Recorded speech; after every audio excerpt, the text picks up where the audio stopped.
What's up everybody? Today I'm going to dive into the genetics of crested geckos and I'm going to break down the family tree and the lineage of some particular geckos we have here.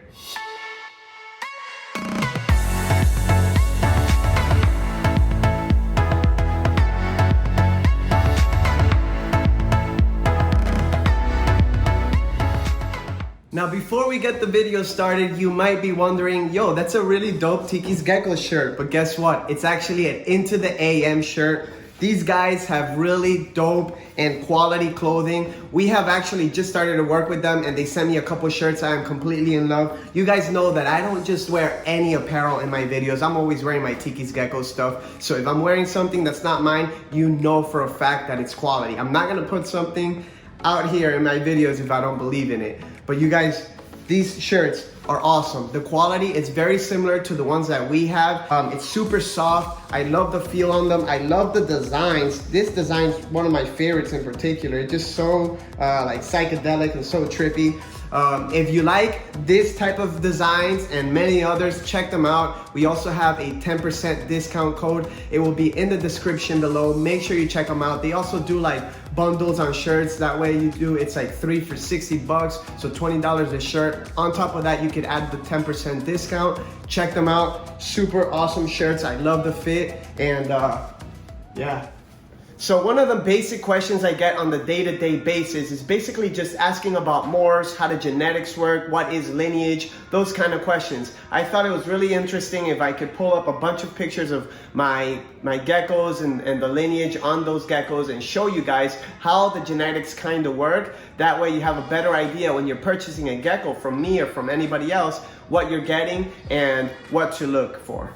Alright, so I'm going to start off with one of my favorite geckos and one of my like cornerstone males in my collection, Tiramisu. Tiramisu was a gecko that was produced by Mina at the menagerie, and I don't think she's actually breeding anymore, but it's a very well-known pair.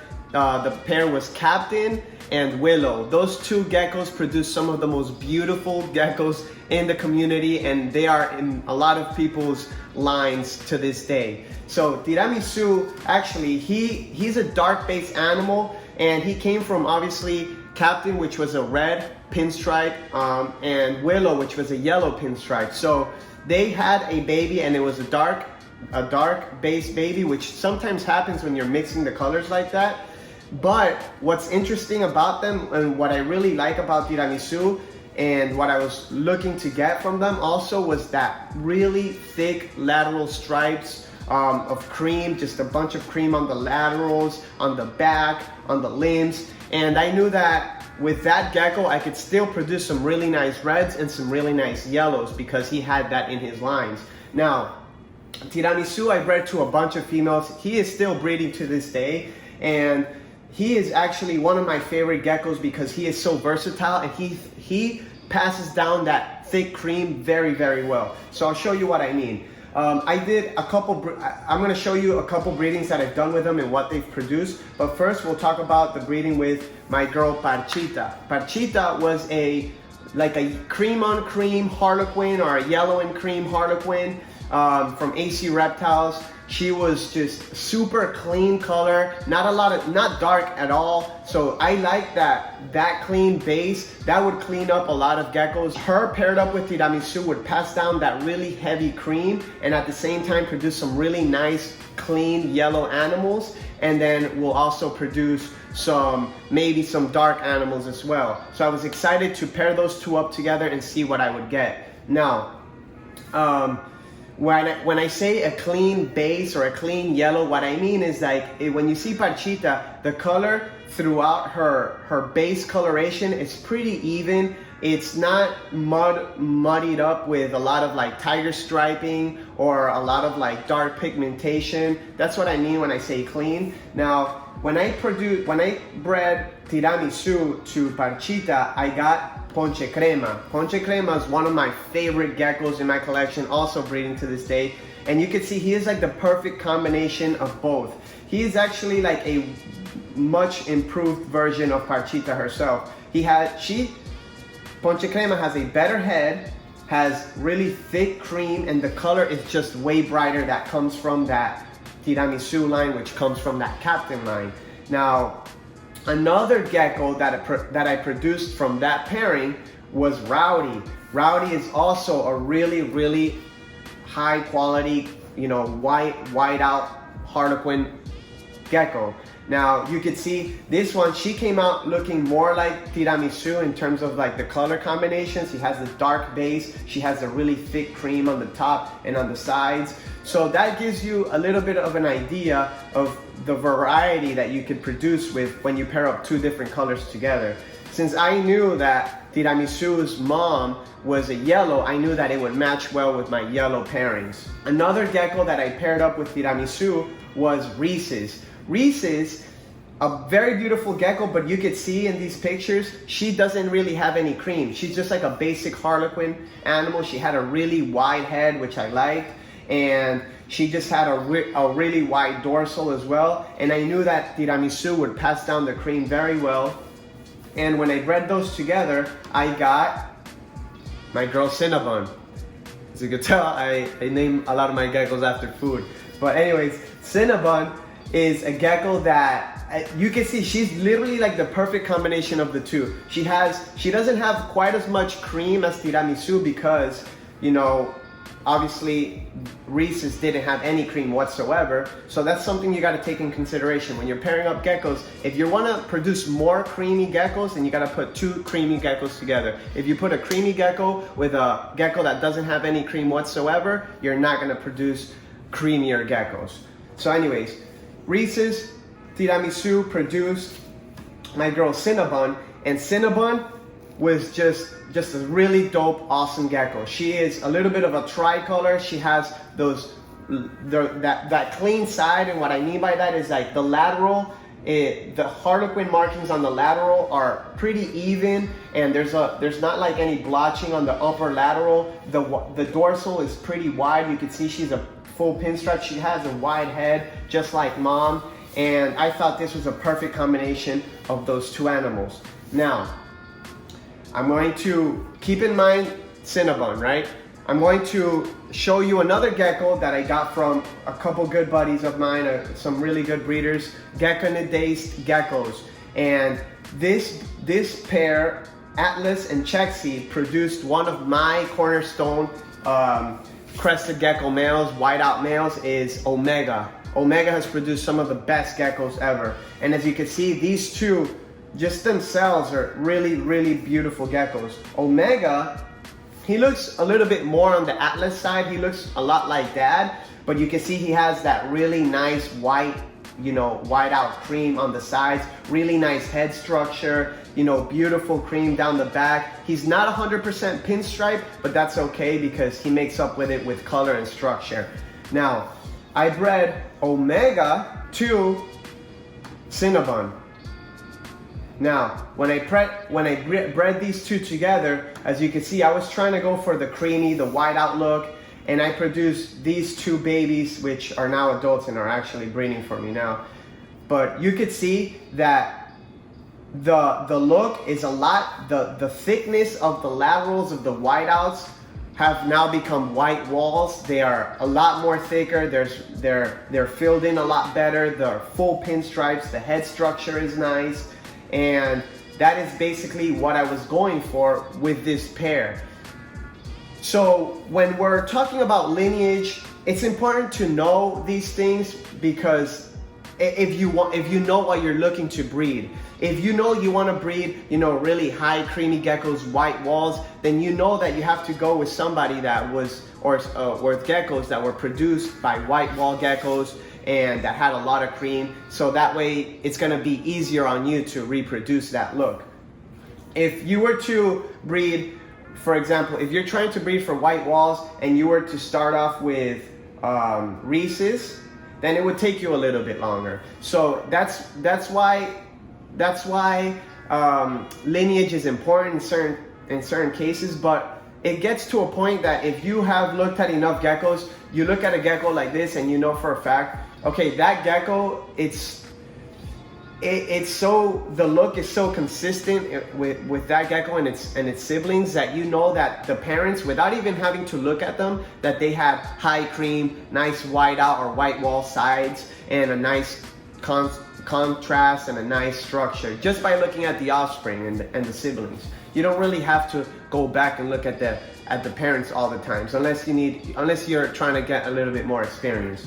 Okay, now that I spoke about those two, I also wanna touch up on reds. So I'm gonna show you guys. This was one of my males that I don't have this male anymore. I sold him to a local person here in Florida, but this was Torch. Torch, I bred to a couple different females, but I always wanted to breed him to like red-based females. Now, first I bred him to Salsa. Now Torch and Salsa made some really spectacular babies, and this was one of them. Ember, one of my favorite reds I have in my collection to this day. And as you can see, she got a little bit of both qualities from both parents. She got the patterns, like the harlequin and the pinstripe pattern from dad, and she got the really nice red orange base color from mom, which on her was actually even cleaner than it was on mom. Now, as you can see, when you pair up a harlequin type gecko to a patternless type gecko, the harlequins or the flames that come out of that pairing are never going to have as much markings as the original harlequin.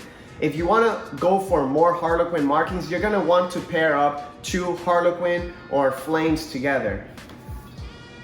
I'll show you an example of what I mean. Look at the sides on Ember right here. You know, she doesn't have much markings on her legs. She doesn't have much markings on her lateral sides, but that's not what I was going for with that pairing. I was going for more of the base color, a really bright red.